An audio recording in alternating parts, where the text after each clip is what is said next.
Hi everyone, I'm Gigi of Gigi Eats Celebrities. Traveling can be insanely intimidating when you have food allergies and autoimmune diseases like this girl right here. However, with my help, I can prove to you that this does not have to be the case. And in fact, you might actually find yourself making some of that cuisine you sampled from wherever you were back in your kitchen. And that's exactly what I'm here to do today. I recently returned from Cambodia, and if you can believe it, I had curry for the first time ever, and it was life-changing. I dream about those 6 pounds of curry I ate over the course of the 2 days I was in Siem Reap, Cambodia, and I finally told myself, curry up, geez, just curry up and make it.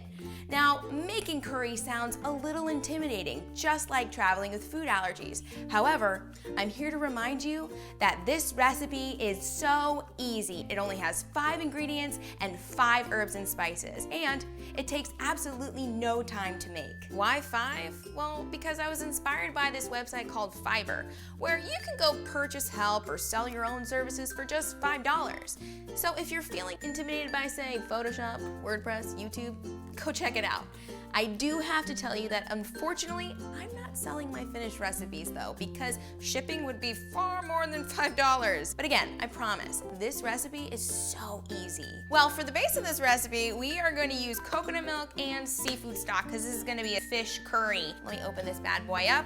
We need about a cup of this. Coconut milk is actually the base of all curry recipes. Don't be afraid of the full fat coconut milk. That's what gives this a lot of awesome flavor. This is healthy fat. It's full of lauric acid, and lauric acid is like superfood. Now we're gonna stick it in the pot. Next, we are going to put in a half a cup of seafood stock. Now, I am going to chop a little bit of the celery and stick it in this pot. There are a lot of ways you could actually make curry. I like to make things as easy as possible for people. So putting it all in the pot right now and then putting it on the oven is the way I like to do things. So we also have some sweet potato. I actually found this in the freezer section the other day, riced sweet potato. You know, everyone's obsessed with the rice cauliflower these days, but this right here is going to be my new obsession. Riced sweet potato is actually pretty awesome because it can be a replacement for rice if you're on, say, a low carbohydrate diet. All right, we got our half cup. Into the pot we go. The 5th and final ingredient, the halibut. Now, what I plan to do is actually cut this into a couple of pieces and stick it right in the pot. And now it's time to really jazz this puppy up, make it very curry-like, which is why I have curry powder. I am going to use a 1.5 tablespoons of curry powder because we want this to have the most delicious flavor. Now we're gonna add some greenery. We're gonna add a little cilantro, about 1 tablespoon. I'm gonna just do a dash of ginger, and I don't need to measure it because, you know, boom. Now this girl loves garlic. Woo! That was good enough. That was about 1/2 tablespoon, so maybe about 1.5 teaspoons. And then we're gonna add a little bit of turmeric. Turmeric-y. That'll give the curry a nice yellow color. Well, there you have it, guys. We have 5 ingredients and 5 herbs and spices right here in this pot. Now I'm gonna bring it over to the oven and I'm gonna cook it on medium-high for about 20 minutes or so. And then I'm gonna turn it down to simmer for about 10. So the burner is on medium-high heat, and now I'm just going to mix all of the ingredients together because they need to be liberally coated with all of the delicious flavors in this pot. Well, all the ingredients are combined, so now I'm gonna stick this lid on top and it's gonna cook for about 20 minutes. And then I'm gonna turn it down a little bit and let it simmer for 10. Curry's done. Look at that steam.